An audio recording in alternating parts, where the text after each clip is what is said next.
전 세계는 지금 새로운 기술이 쏟아지는 4차 산업혁명에 들어서 있다. 때문에 산업 분야의 신기술은 기업의 소중한 자산인 동시에 국가 경쟁력으로 중요시되고 있다. 당장 우리나라에서도 지난해 일본의 수출 규제로 촉발된 갈등이 특허 기술을 둘러싼 기술 패권 다툼으로 이어지고 있는 상황. 때문에 기술을 보호하고 확보하기 위한 특허 정책의 중요성까지 커지고 있다.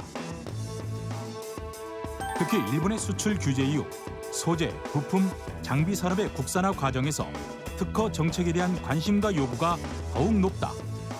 국산화에 성공해도 일본의 관련 기술 특허를 가지고 있는 경우가 많아 문제가 될 수 있다는 것. 정부는 이를 방지하기 위해 소재, 부품, 장비 핵심 품목의 조기 기술 확보와 특허 분석 지원에 나섰다. 또한 중소벤처기업의 경쟁력 강화를 위한 자금 지원과 심사 조직 개편 등의 방안도 함께 진행하고 있다. 기술이 경쟁력이 되는 시대, 과연 이 기술을 지키고 개발하기 위해 필요한 특허 정책은 무엇인지 박원주 특허청장을 통해 들어본다.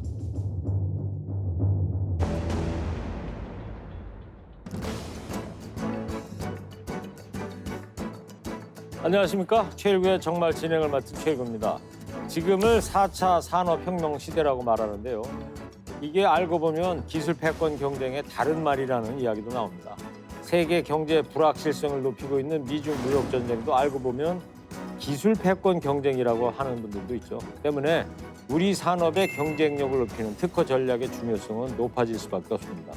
그래서 오늘은 특허 정책에 대해서 알아보도록 하겠습니다. 특허청 박원주 청장 나오셨습니다. 안녕하세요. 안녕하십니까. 네. 경자년 새해가 밝았습니다. 예, 반갑습니다. 새해 복 많이 받으시고요. 새해 복 많이 받으십시오. 특허청은 어디 있어요? 지금 대전에 있습니다. 아, 대전 청사에 있습니까? 그렇습니다. 그 전에는 어디 있었어요? 그 전에는 서울에 있었죠. 서울에. 예, 그러다가 청단위 조직들이 대전을 이전하면서 함께 이전해서 이제 20년이 지났습니다. 아, 벌써 20년이 됐습니까? 예, 그렇습니다. 특허청 하면 떠오르는 사람이 미국의 에디슨 발명가. 그렇죠. 그죠? 예, 또 그 되게 어렵다는 변리사. 예. 맞습니다. 이런 분들 떠오르고 그러는데 예, 하여튼 독특한 분야라서 궁금한 것도 많고요. 예. 자, 그 앞서도 말씀드렸습니다만 과학과 이제 기술 발전이 중요한 시대가 도래했는데 이런 시기에 특허청의 역할은 뭐라고 보십니까? 예, 일반 국민들께서 특허청을 느끼시기엔 상당히 어렵게 느끼실 겁니다. 그러니까요. 사실 대부분이 특허를 내보시지 않은 국민들이 많고요. 하지만 많은 분들이 간과하시는 것이 특허 정책의 역사는 200년을 넘습니다. 200년요? 예, 그리고 특허로 대변되는 것이 지식재산 아니겠습니까? 눈에 안 보이는 아이디어를 권리로 보호해 주는 것인데 이러한 제도의 역사도 여러 긴 세월이 있습니다. 그래서 이런 역사 동안 특허는 일정한 부분에 사회적으로 기여를 해왔는데 사회적 기술이 급변할 때마다 특허 정책을 어떻게 사용하느냐에 따라서 그 나라의 기술 발전 속도가 달라졌습니다. 네. 예를 들어서 영국 같은 경우 1차 산업혁명을 영국의 소득으로 가져가기 위해서 세계 최초로 특허 제도를 도입했고 미국의 경우에는 전기에너지 또는 소프트웨어 등을 특허로 인정하기 시작하면서 2차, 3차 산업혁명의 주도권을 쥐어갔었습니다. 네. 근데 지금 우리 앞에 4차 산업혁명이 와 있지 않습니까? 이것은 과거와 달리 있는 기술을 융합해서 새로운 가치를 만들어내는 겁니다. 이런 것들을 권리로서 인정해 준 나라가 어느 나라가 제일 빠를 것이냐. 여기에 따라서 미래의 기술의 패권을 누가 쥐느냐가 달라질 것이다. 네. 라고 생각을 하고 있습니다. 그래서 이런 변화의 시기에 특허청은 평범하게 특허를 심사해서 권리를 내주는 데서 그치는 것이 아니라 산업의 발전을 선도해야 되고 새로운 기술들을 적극적으로 보호를 해야 된다라고 생각을 하기 때문에 과거와 달리 지금의 특허청의 역할과 책임이 막중하다라고 생각을 하고 네. 있습니다. 자, 우리나라 국민 1인당 특허 출원이 세계 1위다 이런 통계가 있던데 이거 실화입니까? 맞습니다. 예. 얼마나 많이 갖고 있길래 그래요? 대통령께서 200만 호 특허 등록증을 수여하시는 행사가 있었습니다. 작년에요? 작년에 있었죠. 예, 그랬는데 지금 현재 잔존 특허가 100만 건이 넘습니다. 그러니까 특허 건수도 많거니와 매년 특허 출원하는 건수가 21만 건 정도 되거든요. 네. 이것을 국민 1인당으로 따져본다면 한 250명 중에 한 명의 국민은 매년 특허를 내고 있다라고 이해하시면 됩니다.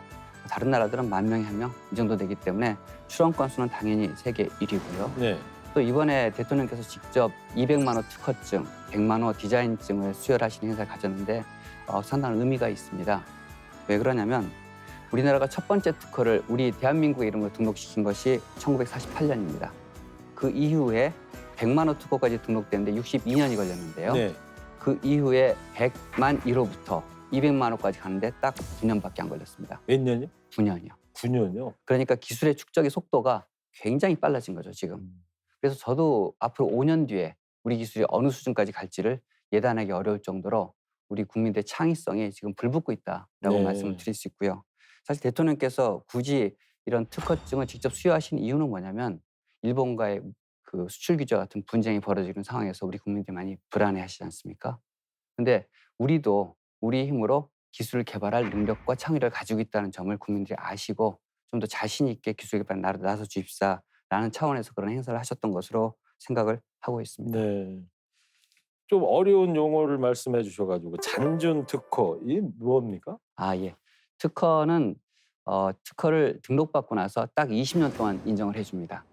특허를 정부에서 인정을 해주면요. 예, 20년 동안은 배타적인 권리로 보호를 하고 20년이 지나고 나면 그 특허를 아무나 쓸 수 있게 해줍니다. 그때는 이제 프리 테크놀로지가 되는 거죠. 그 이유는 뭐냐면 새로운 아이디어를 개발한 사람은 그 아이디어를 가지고 돈을 벌 수 있게 도와줘야 되지만 영원히 도와주게 된다면 결국은 그 아이디어를 바탕으로 더 새로운 아이디어를 만들 사람들의 발명이 저해되지 않습니까? 네. 그래서 특허는 창의력을 보호하고 새로운 창의력이 발생할 수 있도록 하는 제도입니다. 그러다 보니까 특허를 내고 20년이 지나면 그것이 없어지기 때문에 특허를 200만 원을 등록을 했지만 지금 남아있는 특허는 한 100만 개 정도 되는 거죠. 그렇게 되는 거군요. 예. 그러면 이 특허라는 게 이 지적 재산권하고는 또 결이 다른 거예요?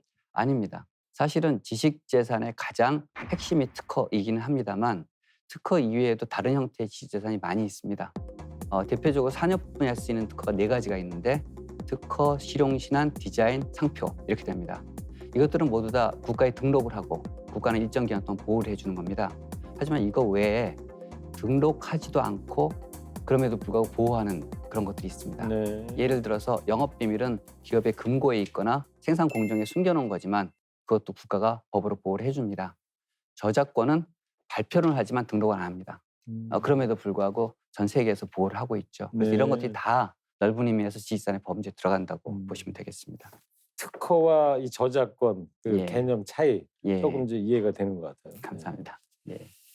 그 조금 전에도 이제 일본 얘기 하셨는데 예. 작년에 저희가 이제 일본 반도체 수출 통제 때문에 예. 야 도대체 그 3대 물품이라는 예. 소재, 부품, 장비라는 게 왜 우리나라에는 그런 게 없었을까 이런 걸 우리 국민들께서 예. 저도 그랬습니다만 그런 일이 있었네. 예. 그래서 다시 한번 기술력과 특허의 중요성을 좀 실감을 하게 됐는데 그렇죠. 작년 한 해 말이죠. 손꼽을 만한 정책 성과가 있다면 어떤 것을 들 수가 있습니까? 2019년 한 해 동안 사실 여러 가지 일들을 했었습니다. 특허청이. 근데 기본적인 목표는 뭐냐면 지식재산이라고 하는 그것을 둘러싸고 있는 생태계 이것이 원활하게 작동을 해서 국가 발전에 기여하게 하자라는 것이었고 네. 좀 더 구체적으로 말씀을 드린다면은 첫 번째는 질적 성장을 하자. 특허가 양적으로 늘어나는 것은 이제 중요한 것이 아니다. 좋은 특허를 만들자라는 것이었고 두 번째는 지식재산을 통해서 일자리를 만들고 비즈니스가 되게 하자. 투자도 되게 하자. 이게 두 번째 것이었습니다. 그리고 특허를 통해서 우리가 다른 나라에 대해서 기술적인 우위를 확보하는 전략도 이제부터 구사하자. 네 번째로는 국제협력을 통해서 해외로 수출하는 우리 기업들이 지식재산을 매개로 보호받고 번창할 수 있는 길을 열자. 이 4가지 분야의 숙제를 했는데 첫 번째 것이 바로 지식재산에 대한 보호입니다. 보호를 안 해주면 거래가 안 되니까요. 그 과정에서 몇 가지 성과가 있었습니다. 징벌적 손해배상 제도가 작년 7월에 시행이 돼서 고의로 알면서 남의 특허를 침해했을 경우에는 자기가 침해한 손해액의 3배를 물리하는 겁니다. 네. 그게 하나고 두 번째는 특허의 경우에는 이게 남이 내 것을 침해했는지를 입증하기 굉장히 어렵습니다. 왜냐하면 그냥 하드드라이브를 지워버리면 알 수도 없고 또 다른 회사의 공정에 들어가서 지켜볼 수도 없고 하지 않습니까? 그래서 이 부분에 대한 수사를 전담하기 위해서 특허청에 특허 영업 비밀 디자인에 대한 특별 사법 경찰을 창설했습니다. 아, 작년에요? 예, 그래서 이제 보다 적극적으로 국민들의 권리를 보호하기 시작을 했고 영업 비밀이라고 말씀드렸죠 아까.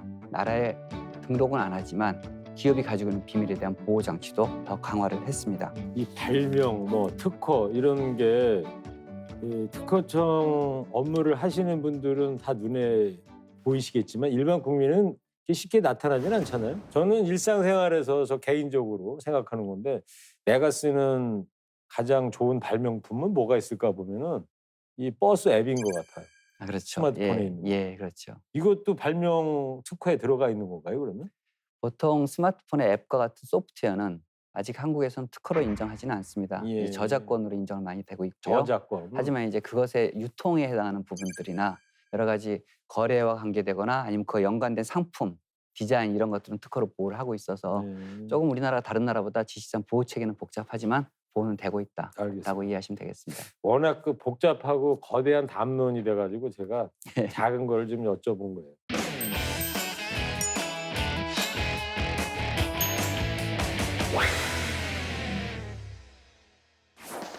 지난해 일본의 수출 규제로 우리 산업 기술 분야에 많은 변화가 요구되고 있다. 소재, 부품, 장비 산업의 국산화 등 다양한 대책도 마련되고 있는 상황. 하지만 대부분 관련 기술 개발보다는 대체 품목을 찾는 등의 대응책을 찾고 있었다.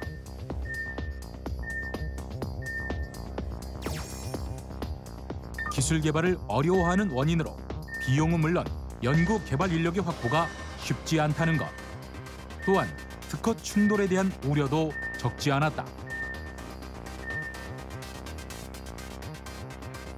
산업 기술의 개발을 위해 기존의 특허 기술에 대한 분석과 조기 기술 확보 등의 과정이 필요하지만 이를 위한 비용과 인력 등을 확보하기 쉽지 않다는 것. 이에 소재, 부품, 장비 제조업체들은 연구 개발을 위한 투자와 자금 지원을 요청하는 상황. 이렇게 확보된 산업기술의 지식재산권 보호는 물론 새로운 기술 개발의 밑거름이 되기 위해 필요한 특허 전략은 어떤 것들이 있을까? 작년에 그 일본 수출 규제로 인해서 소부장이라고 그러잖아요. 소재 소제품 부품 장비. 장비입니다. 예. 이 가장 큰 이슈가 작년 한 해가 아까 총장님도 말씀해 주셨습니다만 소부장에 대한 경쟁력 강화였는데 예. 이 특허청도 이제 대응이 바쁘셨다고 그랬고 어떤 부분들을 중점적으로 대응을 해오셨습니까? 그 세 가지 품목에 대해서 일본이 제일 먼저 수출 규제를 했습니다. 예. 아시는 것처럼 포토레지스트, 폴리미드 필름, 그리고 고순도 불화수소입니다. 다 그거 반도체 참 쓰이는. 외우기도 힘들어요. 근데 또 이게 금액은 얼마 안 되지만 반도체를 생산하기 위해서 꼭 필요한 것들을 일본이 찝어서 수출 규제를 했거든요. 네. 그와 관련된 특허청의 뭐 업무 같은 건 어떤 게 있나요?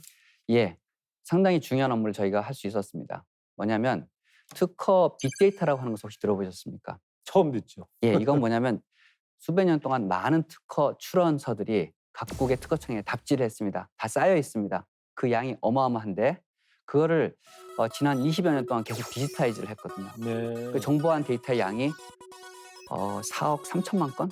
이 정도 됩니다. 그 어마어마한 양의 데이터인데 그 데이터를 들여다보기 시작하면은 다른 나라가 감추고 있는 기술에 대해서 어떤 기술일지 대충 집착이 가능합니다. 또 어떤 나라가 이걸 한국은 못 쓰게 하겠다라고 말한다면 그 기술에 대한 대안에 대한 기술도 어딘가는 가지고 있을 것 같습니다. 그런 것들 특허청이 찾아줄 수가 있는데 우리가 그것을 IP R&D라고 부릅니다. 네. 뭐냐면 연구 개발을 하는 과정에서 미리 어떤 연구 개발을 한다면은 첫째 그 연구 개발 성공할 수 있고 둘째 연구 개발한 결과물을 특허로서 권리화할 수 있는지 또 외국에 나갔을 때 혹시 일본이나 다른 나라 기업이 특허 분쟁을 벌였을 때 이길 수 있는지를 미리 분석해 주는 거죠.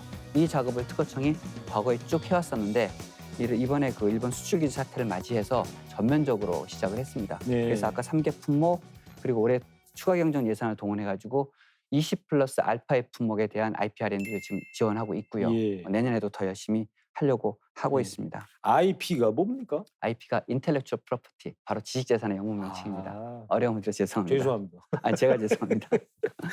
지적재산권. 예, 그렇습니다. 그 어쨌든 작년 일본의 수출 통제 이걸로 해서 우리 국민들이 이 소재 부품 장비 국산화에 대한 열망과 관심 이런 게 참 커지게 됐는데 근데 예, 아무리 국산화에 이제 성공을 했다 이거예요. 하더라도 일본이 이제 관련 기술 특허를 가지고 있는 경우가 많으니까 그렇죠. 못할 거 아니에요. 시장에 내놓을 수가 없을 거 아닙니까? 조금 설명을 드리겠습니다. 예. 그 분야에 대해서. 작년에 대통령님께서 200만 원 특허증을 직접 수여하실 때 우리 특허청에 지시하신 게 있습니다. 예. 첫 번째 지시는 우리 중소기업들이 자체적으로 그거와 관련된 기술을 개발해서 기술 자립을 할 수 있도록 도우라.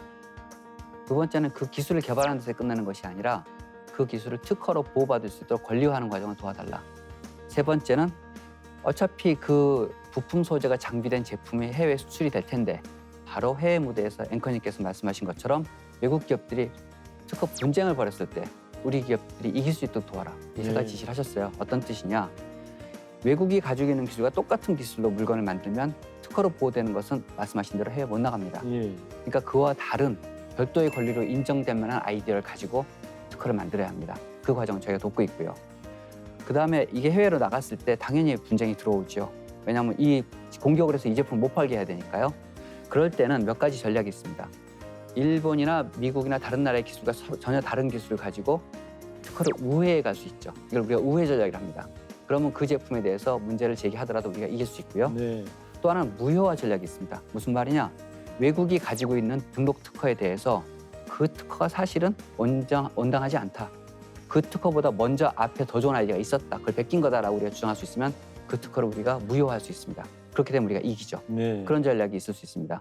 그리고 또 하나는 우리가 만든 아이디어를 해외 특허를 등록해야 되지 않겠습니까? 그렇죠. 우리 기업들이 등록을 잘 안 하세요. 그러다 보니까 해외 나가서 많이 특허 분쟁에서 지고 오시는데 특히 중소기업이나 스타트업에 대해서는 정부가 나서서 해외 특허를 낼 수 있도록 도와주는 작업을 작년부터 시작을 해서 좀 더 열심히 하려고 하고 있습니다. 네. 이런 여러 가지 방식을 복합적으로 장비를 해서 우리 기업들이 해외에서도 우리 권리를 확보하고 보호받으면서 영업을 할 수 있게 한다면은 이번에 그 기술 분쟁 문제를 현명하게 극복을 하고 또 어찌 본다면 우리가 그동안 게을리 해왔던 숙제죠. 가치 사설을 내재화하는 것을 할 수 있게 되지 않겠느냐. 네, 알겠습니다. 자, 이 소재 부품 장비 산업 경쟁력 강화 관련해서 말이죠. 예. 특허청이 중점적으로 추진할 계획이 있다면 어떤 것인지 좀 소개를 좀 해주실래요? 작년에 여러 가지 변화가 있었습니다. 작년까지는 특허를 정부 안에서도 그냥 권리를 내주는 것 정도로 이해를 하다가 일본의 이런 공격을 받고 보니까 이 분야를 중점적으로 활용을 해서 좀 더 현명하게 정부 연구 개발도 하고 빠른 속도로 기술 개발을 해야겠다는 의식이 모든 부처에 생겼습니다. 네. 그래서 올해부터는 정부 R&D에 아까 말씀드린 특허 빅데이터를 활용한 연구 개발 전 단계의 그 컨설팅을 대폭 강화하려고 합니다. 아까 말씀드린 대로 이것을 우리가 IP R&D라고 부르는데 지금 올해 우리가 하려는 연구 개발이 전부 500개가 있습니다. 이 500개가 다 소재 부품 장비에 관계되는 건데 이것에 대해서는 차별 없이 전부 다 IP R&D를 붙이기로 했습니다. 여기에 필요한 예산도 확보를 했고 여러 부처 다 동의를 해줘 있고요.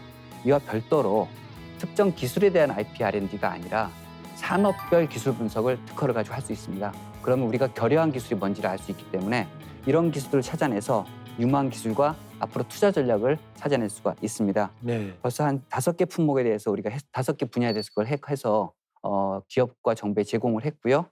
앞으로 이것을 20개 이상의 분야로 확대해 나가려고 하고 있습니다. 알겠습니다.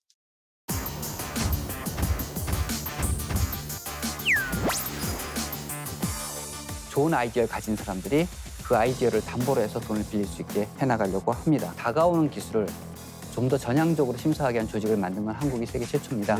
기술 자립을 위해서는 우리의 그 R&D에 대한 지원 노력을 좀 더 정예화하고 효율화해야 됩니다. 바이오 헬스나 2차 전지나 이런 산업 분야에 대해서 앞으로 어떻게 기술 개발해 나갈지에 대한 전략적인 방향도 특허청에서 찾아보도록 노력을 하겠습니다. 이 소재 부품 장비 분야는 대부분 중소기업들이 이제 담당하고 있는 것을 알고 있는데요. 이렇게 예. 중소기업의 기술력이 관련 산업의 이제 경쟁력을 높이는 건데 자금력이 부족한 중소벤처기업들에 대한 기술 특허 관련 지원 정책은 어떤 것이 있습니까? 그 총리님 주재 그 국정연한 점검 조정회의 때 발표했던 저희 대책에 그 부분도 포함이 되어 있습니다. 네. 이게 뭐냐면 우리나라의 특허의 대부분을 중소기업 개인들이 내고 있거든요. 그럼에도 불구하고 보호가 부족하다 보니까 이상한 현상이 생깁니다. 뭐냐면 특허를 가지고 있는 사람이 그것을 담보로 돈을 빌릴 수가 없습니다. 은행에 오. 가더라도.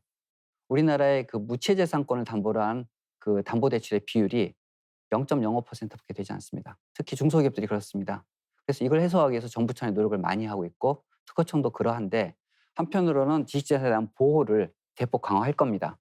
그거 외에 또 하나가 뭐냐면 지식재산 금융의 규모도 작년에 한 7천억밖에 안 됐습니다. 네. 이것을 2022년까지 2조 원으로 늘려서 좋은 아이디어를 가진 사람들이 그 아이디어를 담보로 해서 돈을 빌릴 수 있게 해나가려고 합니다. 예. 근데 은행은 또 그렇다고 무조건 돈을 빌려줄 수는 없지 않습니까? 빌려주고 회사가 망하면 망하니까요. 그래서 은행의 리스크를 줄여주는 활동이 필요한데 올해부터는 그러한 리스크를 정부가 분담해주는 회수지원 기구를 저희가 도입합니다. 은행이 돈을 빌려줬는데 그 회사가 망한다. 그럼 은행이 담보로 잡은 특허나 이런 그 지식재산을 사주는 그런 기능을 정부가 일부 할 겁니다. 네. 그리고 이 4차 산업혁명이 이제 본격화되면서 예. 이 신기술 융합 특허도 더 많이 나올 것으로 알고 있는데 이와 관련된 준비는 어떻게 하고 계십니까? 아까 잠깐 말씀을 드렸는데 세계 최초로 우리나라가 융복합 기술 심사국이라는 조직을 만들었습니다. 이와 유사한 시도는 일본에서 IoT에 대한 작은 조직을 하나 만드는 걸 시작한 바는 있습니다만 이런 식으로 다가오는 기술을 좀 더 전향적으로 심사하게 한 조직을 만든 건 한국이 세계 최초입니다. 네. 인공지능이나 여러 가지 4차 산업혁명 기술에 대해서는 특별한 분류가 없었거든요. 즉 그 말은 심사할 때 좀 어려움이 있었다는 얘기입니다. 근데 작년부터는 4차 산업혁명과 관련된 16개 기술 분야를 별도로 특허 분류를 하고 있습니다. 또 이런 분야에 대해서는 좀 더 빨리 특허를 줄 수 있도록 우선 심사도 도입을 하고 네.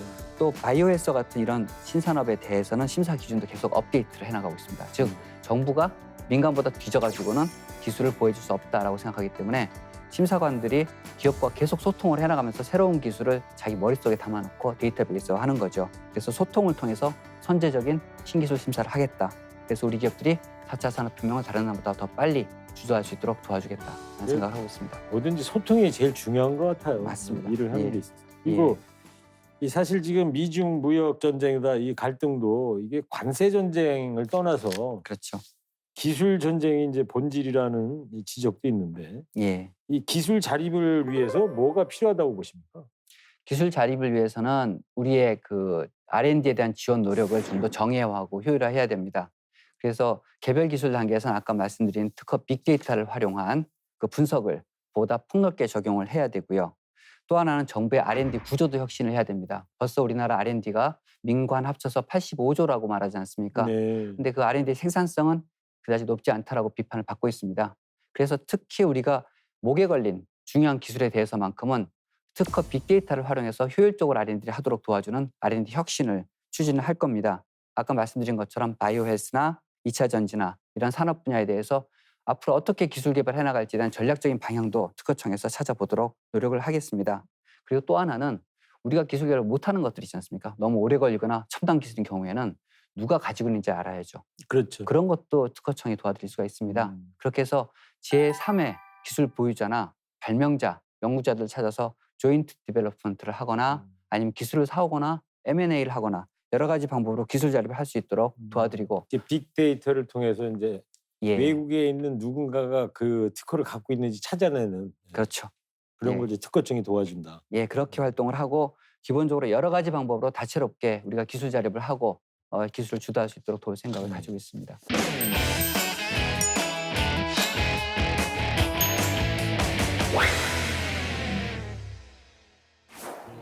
우리 국내 제도부터 바꿔서 지식재산을 보호하고 해외에서도 자기 재산에 대한 강한 인식을 가지고 스스로 권리를 주장하는 우리 기업들과 우리 국민들이 더 늘어나야 됩니다. 지식재산이야말로 고령화되면서 노동력이나 자본이나 여러 면에서 경쟁력을 잃어가고 있는 우리 경제가 앞으로도 세계적인 경제 강국으로 살아남기 위한 굉장히 중요한 요소입니다. 국민의 인식도 확산시키고 또 지식재산을 활용한 전략적인 R&D까지 모든 면에서 노력할 수 있도록 최선을 다해서 국민들을 도와드리도록 하겠습니다. 지식재산권 침해가 이제 뭐 국제적인 이제 관심이고요. 작년에 한아세안 특별 정상회의 때 특허청장 회의도 같이 했습니다. 열렸던 걸로 알고 있는데 어떤 논의들이 있었습니까 이때?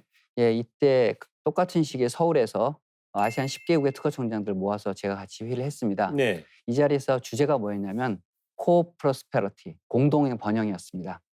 그 공동의 번영을 달성하기 위해서는 원조를 가지고 되는 건 아니지 않습니까? 결국은 그 나라들이 스스로 자립할 수 있는 역량을 키워줘야 되는데 그렇죠. 그것을 위해서는 지식재산이 굉장히 중요한 화두다라는 것을 다 공감을 했고요. 이 지식재산 분야에서 한국은 다른 나라보다 선진적인 지식재산 행정제도를 갖추고 있기 때문에 그 나라를 도울 수 있는 저력이 있습니다. 그러니까 고기를 주는 게 아니라 고기 잡는 방법을 알려줬다. 맞습니다. 네. 그것을 우리가 주겠다라고 했고 대신에 아세안은 우리나라의 제2의 수출 시장이 되고 있습니다. 이 시장에서 한류를 틈타고 한국 기술이나 한국의 아이디어를 침해하는 행위, 한류를 이렇게 참칭하는 행위들이 벌어지고 있는데 네. 그런 것들에 대해서는 아세안과도 한국을 도와주는 것으로 합의가 돼서 그런 문제에 대한 한 아세안 공동 선언문을 채택하게 됐죠. 그러면 어째- 앞으로 아세안 국가들과 이 신남방 정책을 우리가 펴나가기 위해서 어떤 협력들 지금 하시는 거 말고 예, 또 다른 이야기 좀 해주시죠. 여러 가지가 되겠지만 아까 말씀드린 대로 우리가 가지고 있는 이 저력을 그쪽에 확산해주고 그쪽은 시장으로서 우리의 권리를 보호해주는 활동을 하는 것이 크게 봐서 이런 내용인데 3가지 분야의 협력이 있습니다. 예. 첫 번째는 특허 심사 협력입니다.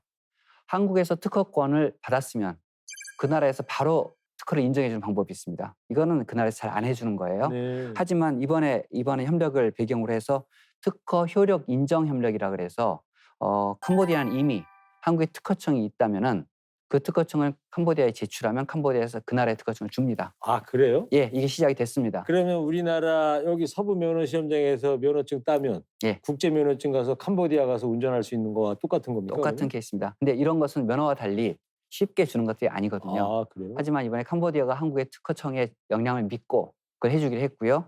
앞으로 이것을 브루나이나 라오스로 확대해 나갈 겁니다. 근데 어찌 본다면 자기 나라의 그런 권리를 다른 나라에 인정해 준다는 것이 굉장히 좀 힘든 일 아니겠습니까? 그렇죠. 그래서 그렇게 하기 싫다는 나라도 많아요. 그래서 그런 경우에는 한국에 특허를 줬을 때 그 특허를 받은 권리에 대한 특허 심사 과정에 데이터가 있습니다. 그 데이터를 한국 특허청이 그 나라의 특허청에 공유를 하면 그걸 읽어보고 말이 되면 바로 특허증 내주는 방식으로 할 수 있습니다. 이것은 심사 결과를 활용한 협력이 되고요. 예. 자, 두 번째 협력 방법은 보호입니다. 한국의 한류나 한국 기업의 권리를 외국에서 침탈하는 케이스가 많고 특히 아세안에서 이게 많이 벌어지고 있기 때문에 외국의 지식재산 보호기관이나 단속기관들과 협력을 해서 실제로 현장에서 단속을 하고 우리 기업들이 등록한 지식재산권을 적극적으로 보호해 주도록 하는 협력이 가능하다라는 거고요. 세 번째는 우리가 주는 겁니다. 한국의 특허 제도를 그 나라에 이식할 수 있도록 하기 위해서 우리의 특허 교육 훈련이라든가 콘텐츠를 제공한다든가 전문가를 파견해서 그 나라의 지식재산 영역을 좀 더 빠른 속도로 정상화시켜준 노력을 할 거고요. 네. 이렇게 되면 한국 기업들이 아세안 나가서도 특허를 출원할 때 좀 더 안심하고 신청을 할 수 있게 되지 않겠나라고 그렇군요. 생각합니다. 새로운 뭐 길을 여신 것 같아요. 예, 그 감사합니다. 조금 전에 이제 한류 말씀하셨는데 우리 한류의 문화상품 이게 뭐 표절을 한다든가 예, 디자인 같은 거 이런 권리 침해가 자주 문제가 되고 있는데 이 문제 해결 방법은 어떻게 찾고 계십니까? 이게 해외에서만 문제가 아니라 국내에서도 문제가 되고 있거든요. 예. 아직까지 우리나라의 지식재산 보호에 대한 인식이 약하다 보니까 어떤 상품이 히트를 치면 그냥 베낍니다.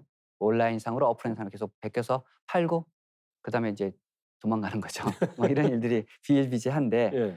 이건 결국은 대한민국의 경쟁력을 깎아먹는 겁니다. 왜냐하면 다른 나라보다 우리가 강한 분야인데 우리 스스로가 그걸 침해해서 영향을 약화시키는 거 아니겠습니까? 그래서 뭐 침해했는지 여부를 따지는 것도 굉장히 어렵기는 하지만 몇 가지 노력을 하고 있습니다. 첫째는 특허청이 가진 전문성을 가지고 침해했는지 여부를 따져서 수사를 해서 그걸 보호해주는 활동입니다. 아까 뭐 말씀하셨던 특별 사법경찰이 사법경찰이죠. 하는 겁니까? 맞습니다. 그래서 작년 3월에 시작을 했는데 디자인이나 상표에 대한 침해에 대해서도 아주 최고의 전문가들이 투입돼서 그런 것들을 단속하고 조사해서 그런 일을 못하게 하도록 하고 있습니다. 그리고 또 그 외에도 정부에 등록하지 않은 디자인이라 하더라도 부정경제방지법을 이용해서 정부가 조사하고 시정을 권고할 수가 있습니다. 여러 가지 경로로 세계에서 가장 많은 보호 시스템을 가진 나라다라고 생각하시면 되니까 정부에 적극적으로 보호를 요청해 주시면 좋겠고요. 최근에 BTS가 잠실에서 공연을 하는데 그 공연 이전에 BTS 사업자 측과 정부가 협력을 해서 사전 단속을 벌이고 현장에서도 계도 활동을 한 적이 있었습니다. 네. 상당히 재미있는 활동이었는데요. 그래서 저도 가봤는데 그 공연 현장에서 과거와 같이 남의 상표를 도용한 상품들은 전혀 없더라고요. 좌판들도 많이 없어졌고 그래서 그것도 굉장히 긍정적일 뿐만 아니라 그때 특허청에서 이런 행동을 하면 안 됩니다라는 안내문을 만들어서 BTS에게 줬었어요. 예. 팬들이 좀 공유하시라고 그랬더니 BTS의 팬그룹이 아미라고 하죠. 그렇죠, 암이죠. 그걸 전 세계어로 다 번역을 해서 전 세계에 뿌렸더라고요. 그래서 제가 일본 출장 갔던 일본의 아미 여성분이 저한테 봤다라고 얘기를 하는 거예요. 그래서 사실은 우리가 한류 브랜드를 보호하기 위해서 활동을 했던 건데 거꾸로 특허청의 브랜드가 세계적으로 알려지는 계기가 돼서 이건 여러 가지로 의미가 있다라고 생각을 하게 됐었죠. 예. BTS 말씀하시니까 작년에 우리나라 최고 히트 상품이 세 가지 되는 거 아닙니까? 예, 송가인하고 펭수하고 유산슬이라고. 그렇죠. 예, 그 펭수 혹시 특허 등록됐어요? 그건 특허로 등록돼 있는 것은 아직은 아니고요. 지적재산권입니까? 예, 지식재산권으로 저작권으로 등록이 돼 있고 아, 특허청에 등록이 됐어요? 저작권 등록이 아니죠. 저작권이 있고 예. 그리고 특허청에는 몇 가지 상품 등록을 준비하고 있는 것으로 듣고 있습니다. 아, 펭수 쪽에서요? 예, 예. 아직 뭐 들어온 건 없어요? 저도 한번 확인해 봐야겠습니다. 아마 좀 신청은 들어와 있을 것 같은데요. 예.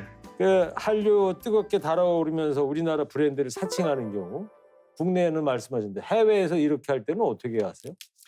그게 가장 어렵습니다. 왜냐하면 지식재산은 속지주의 원칙을 따르거든요. 속지주의. 예, 그 나라 정부가 그 나라 법제에 따라서 보호를 합니다. 네. 그러다 보니까 한국에 지식재산권이 있다 하더라도 해외에 따로 등록 안 하면 그 나라에서 보호할 수가 기본적으로는 없다. 네. 이게 현실이고요.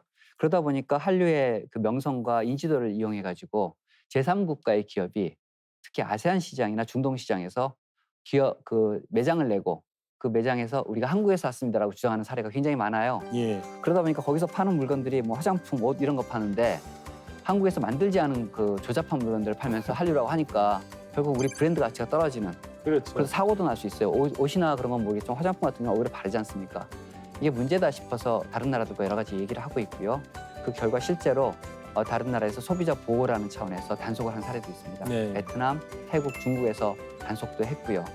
또 우리도 역시 외국에 나갈 때마다 컨텐츠도 포함해서 여러 가지 분야에 대한 한류 침해에 대해서 그 나라가 단속해 주기를 요청하고 있어서 소정의 성과는 내고 있습니다.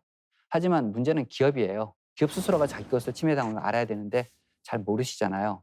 그래서 지금은 저희가 베트남과 중국 시장을 대상으로 1년에 한 6번, 아니 12번, 2번 이 정도 나라에 따라서 그 모니터링을 하고 그 침해 사례가 있으면 그것을 기업들한테 알려드리고 있습니다. 네. 기업 스스로가 좀 대응하시라 이거죠. 예. 그래서 내년에 이거 좀 더 확대하려고 생각을 하고 있는 중입니다. 예.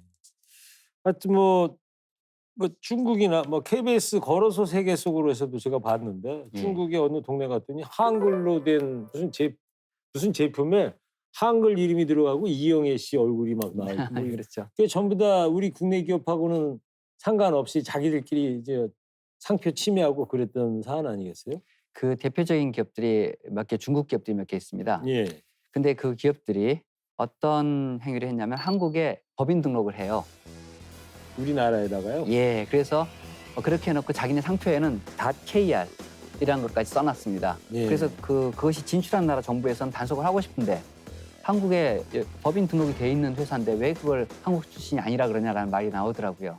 그래서 작년에 검찰과 협력을 해서 몇 개 그 법인에 대해서는 한국에 영업을 안 하거든요. 네. 그래서 법인 취소도 단행을 했고요. 그 사실을 그날에 통보를 해서 보다 적극적인 단속이 이루어지도록 하기로 했습니다. 예. 뭐 그 외에도 온라인상에서 그 나라 그 아세안에서 유명한 온라인 그 업체들이 있지 않습니까? 그 업체들과도 협력을 해서 이런 상품들이 나올 경우에는 함께 모니터링하고 함께 내리고 이런 단속 활동도 더 적극적으로 하려고 생각하고 네. 있습니다. 자, 지식재산권에 대한 인식을 높이기 위해서 앞으로 어떤 노력을 경주하실 거예요? 앵커님께서 우리나라의 지식재산 인식이 최근에 많이 높아졌다고 말씀해 주셨습니다. 네. 사실 저도 공감을 합니다만 인식이 높아진 것과 관행이 바뀌는 것은 시차가 있는 것 같습니다. 아직까지 우리나라는 생산성의 기본이 노동과 자본이라고 생각하지 지식재산이라고 생각은 안 하시는데 이미 세상의 주류는 넘어갔습니다. 지식재산이 있어야 돈을 법니다. 이것을 인정하고 난다면 그다음에 보호를 해줘야 되지 않겠습니까? 그렇죠. 근데 국민들의 인식과 별개로 기업의 인식은 아직은 좀 뒤로 처져 있는 편이고 하기 때문에 지식재산을 확보해야만 살 수 있다는 인식을 스타트업 기업들한테 먼저 줘야 되겠습니다. 그래서 중기부와 협력을 해서 스타트업들이 지식재산에 대한 역량을 갖추고 자기 권리를 보호할 수 있도록 하는 교육도 강화하고 있고요. 네. 이런 분야에 대해서 업종별로, 인력 수준별로도 여러 가지 교육 활동을 하고 있습니다. 학생들한테 대해서도 교육을 해야 됩니다. 지금은 초, 중, 고 각각에 대해서 지식재산을 내용으로 하는 지식재산 교재도 만들어서 다 뿌렸고요. 물론 더 필수 과목들은 아니지만 일정 부분의 교육은 할 수 있게 하고 발명 특허에 대한 특성화 고등학교도 지정을 해서 운영을 하고 있습니다. 그리고 무엇보다도 남의 지식재산을 보호하는 것이 우리가 살아갈 길이라는 인식을 국민들에게 확산시키기 위해서 홍보를 하고 있는데 오늘 이 자리에 나온 것도 그런 의미도 있고요. 네. 많은 시청자께서 봐주셨으면 좋겠고요. 또 하나는 특허청에 유튜브 채널을 하나 만들었습니다. 그래요? 4시 특허청이라고 하는 건데 4시 특허청이요? 예. 왜 4시예요? 매일 4시에 저희가 그걸 릴리스를 합니다. 일주일에 청장님께서 직접 하세요? 저는 직접은 안 하고 제가 가끔 나가긴 합니다만 오. 저보다는 우리 특허청 직원들 스스로가 나와서 이 특허 분야의 새로운 조류들을 국민들께 설명을 하거든요. 매일 오후 4시에 생방송으로 하는 거예요, 그러면? 물론 녹화는 하지만 예. 그 시간에 릴리스를 해서 어. 일주일에 월요일부터 금요일까지 매일매일 합니다. 5번 하는데 그런 것도 다 하시는군요. 상당히 재밌습니다. 왜냐하면 예. 이게 기술 조류이기 때문에 저도 한번 볼게요. 꼭 봐주십시오. 예. 예를 들어서 화장품에 대해서 위조 화장품이나 불법 화장품을 구별하는 방법이라든가 아니면 최근에 여러 가지 그 상표를 둘러싸는 움직임들 이런 것들을 보여주는 거라서 보다 지식재산을 진지하게 심각하게 받아들여 주시고 그것이 침해되는 장면에서 적극적으로 그렇게 하지 말라고 말씀해 주시는 그런 예. 나라가 됐으면 좋겠습니다. 알겠습니다. 관심 좀 가져주십시오. 이제 좀 마무리할 시간이 된 것 같습니다. 예. 청장님 말씀 드리면서 국내 기업도 그렇지만 국가적으로 이 지적 재산이 상당히 중요하다 이걸 다시 한번 느끼게 됐고요. 끝으로 특허청이 그리고 있는 지식재산 강국의 기준에 대해서 마지막 말씀 좀 부탁드릴게요. 오늘 여러 가지 말씀을 드렸기 때문에 사실 중첩이 될 수도 있을 것 같습니다만 다시 한번 강조하고 싶은 것은 지식재산이야말로 고령화되면서 노동력이나 자본이나 여러 면에서 경쟁력을 잃어가고 있는 우리 경제가 앞으로도 세계적인 경제 강국으로 살아남기 위한 굉장히 중요한 요소입니다. 그래서 우리 국내 제도부터 바꿔서 지식재산을 보호하고 해외에서도 자기 재산에 대한 강한 인식을 가지고 스스로 권리를 주장하는 우리 기업들과 우리 국민들이 더 늘어나야 됩니다. 이런 일을 하기 위해서 특허청은 국민의 인식도 확산시키고 또 지식재산을 활용한 전략적인 R&D까지 모든 면에서 노력할 수 있도록 최선을 다해서 국민들을 도와드리도록 하겠습니다. 저는 지식재산이야말로 혁신이라고 생각을 하고 이 분야에 대해서는 UAE라든가 사우디라든가 세계 많은 나라들이 공감을 하고 있습니다. 혹시 세계에서 한국이 지식재산을 제일 많이 만들어내기 때문에 가장 싼 거다라고 생각하지 말아주시기를. 이게 소중하다. 네. 이렇게 많이 낸다는 것은 우리가 그만큼 창의력이 많은 국가다라는 생각을 가지고 더욱더 많은 국민들이 자기 아이디어를 돈으로 만드는 해주시기를 당부드리고 그것을 위해서 정부도 최선의 노력을 다하겠다는 말씀 드리고 싶습니다. 알겠습니다. 한국의 에디슨이라고 제가 불러드릴게요. 아유, 감사합니다. 열심히 하겠습니다. 지금까지 박원조 특허청장과 이야기 나눴습니다. 오늘 나와주셔서 감사합니다. 저도 진심 감사드립니다. 네, 우리나라는 세계적으로 손꼽힐 만큼 우수한 인적 자원이 풍부한 나라입니다. 1인당 특허 출원도 세계 1위라고 합니다. 기술 패권 시대에 최적화된 경쟁력을 이미 갖고 있는 셈이죠. 앞으로 이를 극대화할 수 있는 특허 전략과 정책 시행 기대해 보겠습니다. 저는 다음 시간에 다시 찾아뵙겠습니다. 시청해 주셔서 감사합니다.